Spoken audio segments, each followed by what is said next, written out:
জাহাজ থেকে তাকে সমুদ্রে ফেলে দেওয়া হলো। বিশাল মৎস্য এসে তাকে গিলে খেয়ে ফেলেছে। সমুদ্রের তলদেশে ওই মাছ দিয়ে আল্লাহ পাকের নাম জপতেছে, আর বালুকার কণাগুলো এভাবে আল্লাহর নাম জপতেছে। তখন তার অন্তরে ওখান থেকে আল্লাহর প্রতি আস্থা এবং একদিনের কাজ সৃষ্টি হয়ে তিনিও এভাবে দোয়া ইউনুস করতে আরম্ভ করলেন। লা ইলাহা ইল্লা আনতা সুবহানাকা ইন্নী কুনতু মিনাজ জালিমিন। হযরত ইউনুস নবীর এই দোয়া মাছের পেটের ভিতরে বেদনা সৃষ্টি হলো। তিনি সমুদ্রের উপরে আবার ছুটে আসলেন।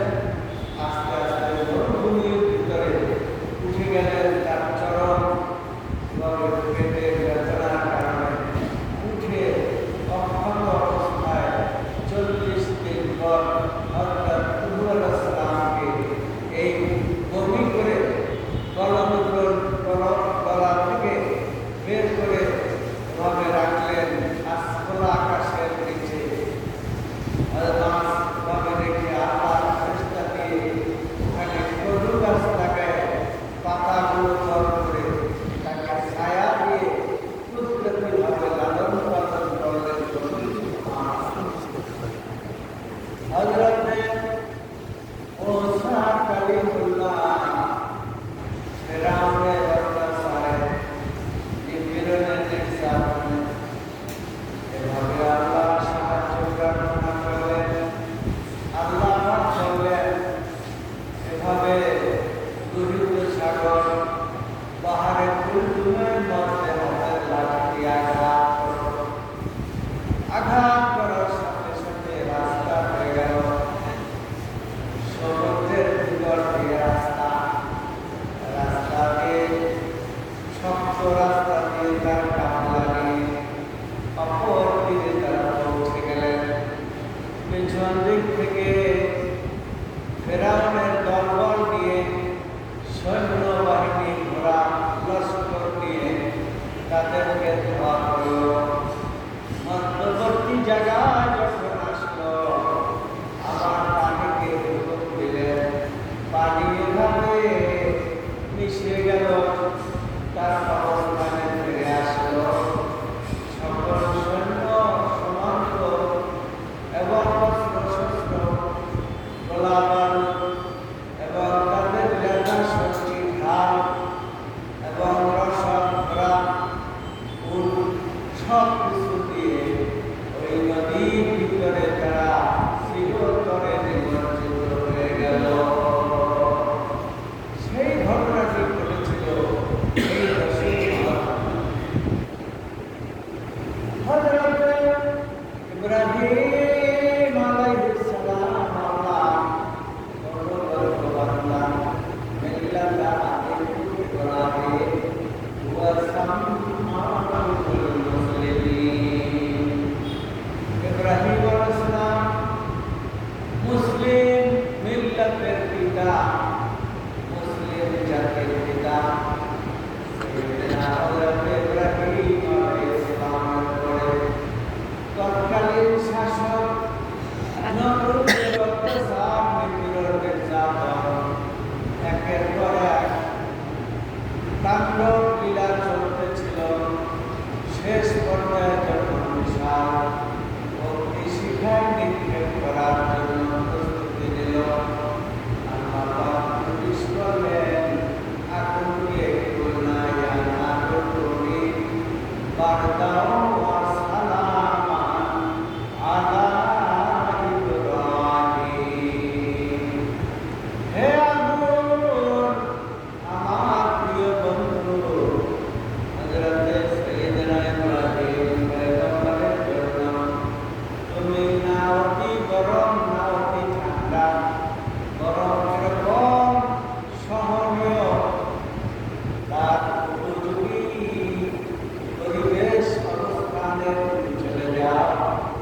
ফুলের বাগানে পরিণত হয়ে যায়। গোলামে সাদা একেবারে সরাস গেলিমে শাখা একে দারবারা। ইব্রাহিম লজ্জিত হলো, নমরুদ লজ্জিত হলো, বদ্ধদস্ত হলো, আশ্চর্যান্বিত হলো। নমরুদকে বলল, আমার আল্লাহ পশ্চিম দিগন্ত পূর্ব দিগন্ত দিয়ে সূর্য উদিত করে।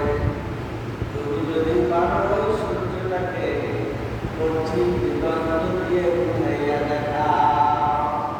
তুমি তো খোদাই দাবি করতেছো, তাহলে তোমার পাওয়ার, শক্তি, সামর্থ্য, দরকার, ক্ষমতা থাকলে এইটা একটু দেখাইয়া রাত্রিকে বুঝাইয়া দাও তোমার পাওয়ার।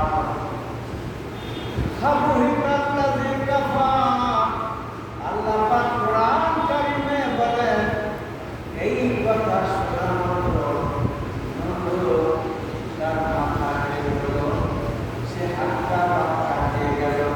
কি করে এত বড় অপমানজনক কথা আমার সাথে আমার একজন সাধারণ প্রজা হইয়া বলতে পারে, ফাইট করতে পারে? তার উপর সরল অত্যাচার নির্মমভাবে তিনি সহ্য করলেন। পরবর্তীতে তার উপর পরীক্ষায় ইব্রাহিম ইসলাম সফলতা লাভ করলেন। ধৈর্যের পরীক্ষায় তিনি আল্লাহ পাকের সান্নিধ্য নৈকট্য সন্তুষ্টি অর্জন করেন। পরবর্তী পর্যায়ে হযরত ঈসা রূহুল্লাহ, যিনি কবরের কাছে যে বলতেন সাথে সাথে আল্লাহ জিন্দা হয়ে যেত। এরকম কুষ্ঠ রোগে আক্রান্ত মানুষগুলোকে হাতের স্পর্শ দিয়ে ভালো করে দিতে পারতেন। জন্মঅন্ধ মানুষদেরকে এভাবে চোখে টাচ করলে সঙ্গে সঙ্গে জন্মান্ধত্ব দূর হয়ে চক্ষুষ্মান ব্যক্তিতে পরিণত হয়ে যেত। তৎকালীন যুগটা ছিল চিকিৎসা বিজ্ঞানের প্রভাব বিস্তার করা তাম পৃথিবীর মধ্যে সেই বিশাল। কিন্তু তারা জন্মান্ধ ভালো করতে পারত না, তারা কুষ্ঠ রোগে আক্রান্ত রোগীদের সেবা করে সুস্থ করতে পারত না। কিন্তু আল্লাহর নবী হযরত ঈসা রূহুল্লাহ, তিনি আল্লাহর পক্ষ থেকে মুআজিজা, অলৌকিক শক্তি এবং পাওয়ারের বদৌলতে তিনি এত বড় কঠিন জটিল রোগে আক্রান্ত মানুষগুলোকে সুস্থ করে দিয়েছে। সুতরাং তাকে আল্লাহ পাক পরবর্তীতে চৌথা আসমানে তুলে দিয়েছেন। চারজন পয়গম্বর পৃথিবীতে এখনো জিন্দা আছেন। তার মধ্যে একজন হলো হযরত ঈসা রূহুল্লাহ। তিনি করবে কিয়ামতের পূর্বে হযরত মাহদী আলাইহিস সালামের সৈন্য দলের অন্তর্ভুক্ত হয়ে এই পৃথিবীতে আগমন করে শরীয়তে মুহাম্মাদী প্রসার ধারক বাহক হিসেবে খ্যাতমত আঞ্জাম দেবেন পৃথিবীতে। বলুন সুবহানাল্লাহ। হযরত ইদ্রিস আলাইহিস সালাম, তিনি বেহেশতের গেটে অভ্যর্থনা কেন্দ্রে অবস্থান করছেন। হযরত ইদ্রিস আলাইহিস সালাম পৃথিবীর সমস্ত প্রাণী, জলরাশি নিগরানি, তদারকি, তত্ত্বাবধানের দায়িত্ব পালন করছেন।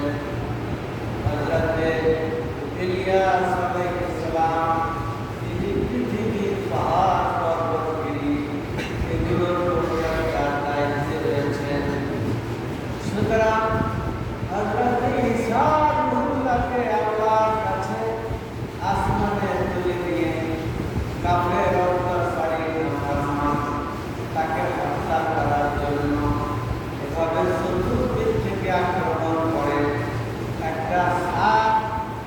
প্রচন্ড কষ্টে ঘরের ভিতরে তিনি আরাধনা করলেন, প্রবেশ করলেন।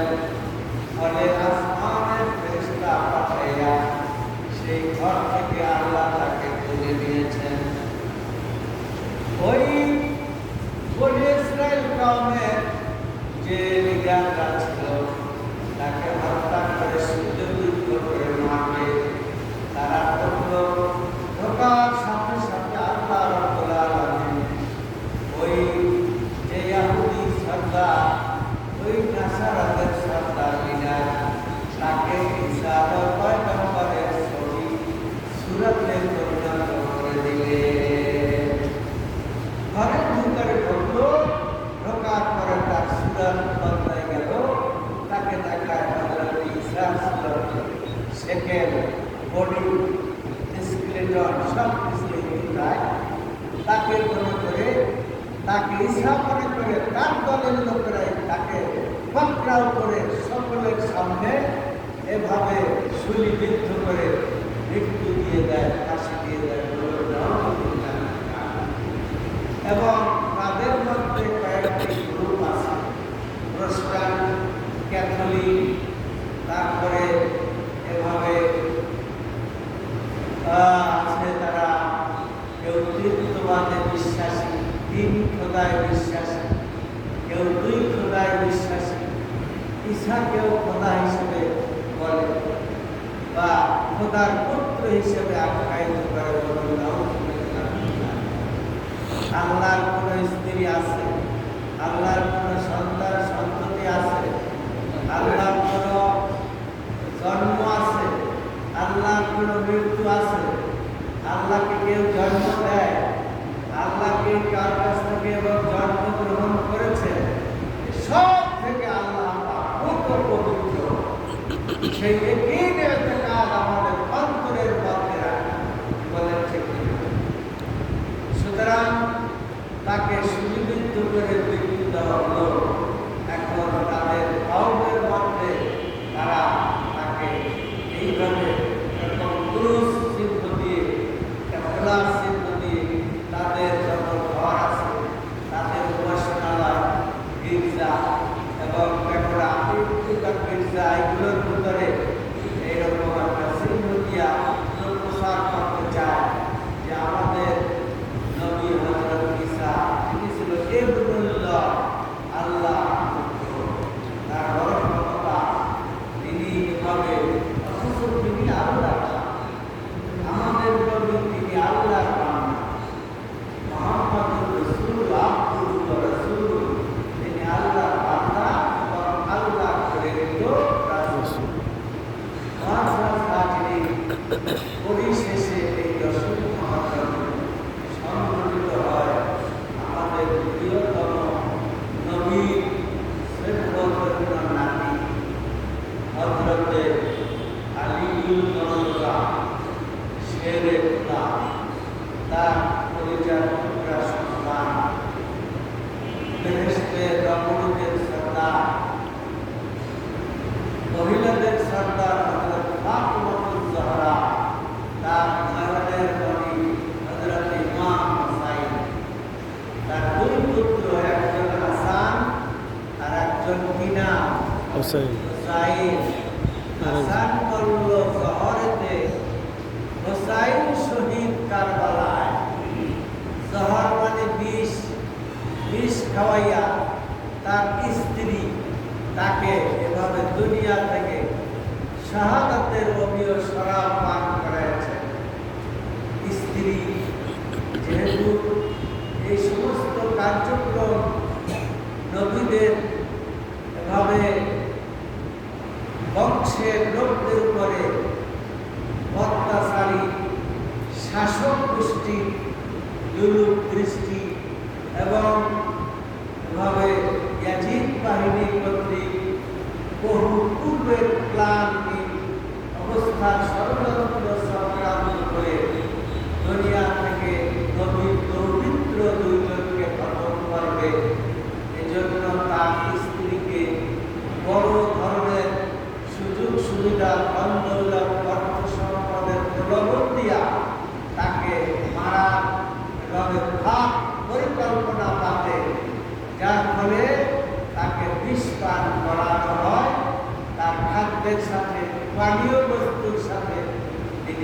দুনিয়া থেকে বিদায় গ্রহণ করলেন। ইমাম হাসান 50 হিজরিতে তিনি দুনিয়া থেকে বিদায় নিলেন।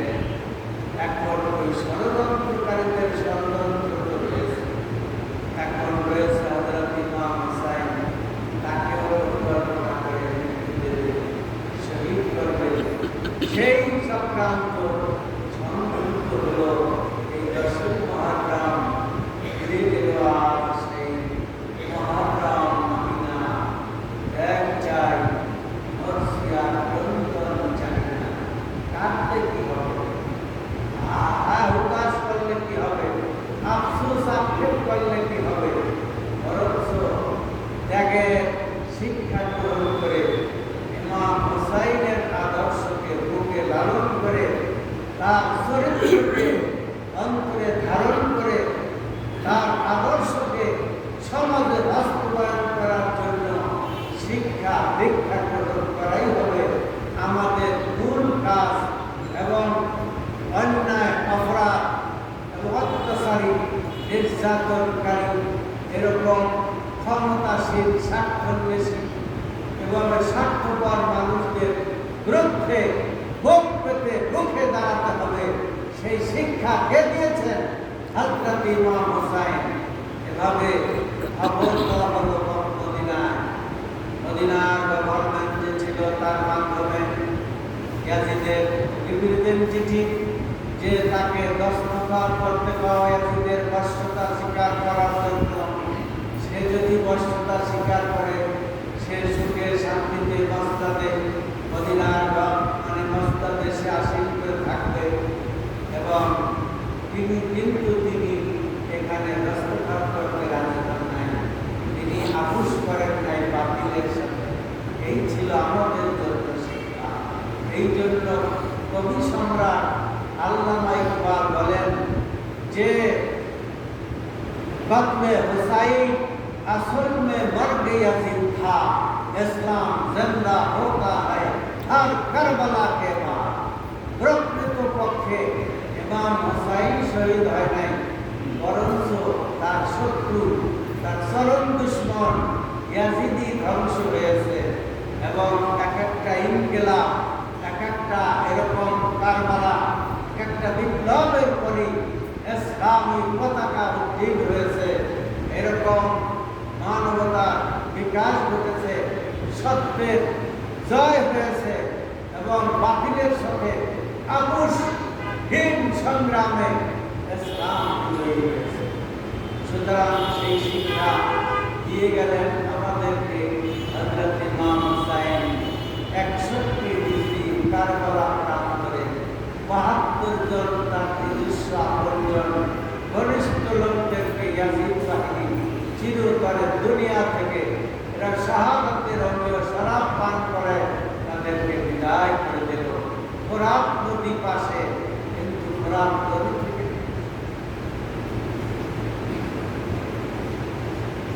পিতা স্বার্থ চেষ্টা নাবালক শিশুকেও ইয়াজিদ বাহিনী পানি দেয়, অবরোধ করে রেখেছে সমুদ্রের দিক।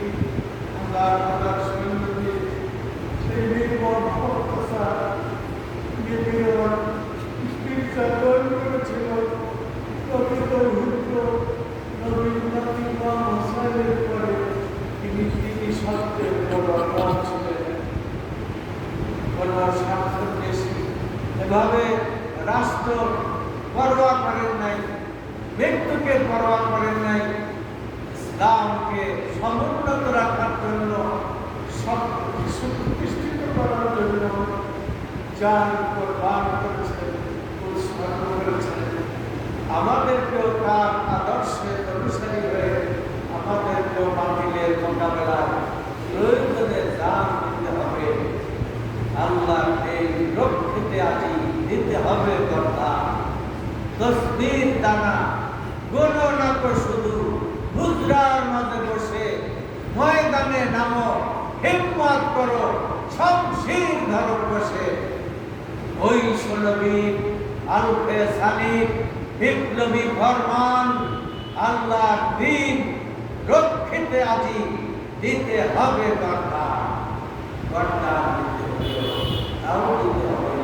তবু আল্লাহ দিন জমিনে উন্নত রাখতে হবে। সেই আদর্শের শিক্ষা আমাদের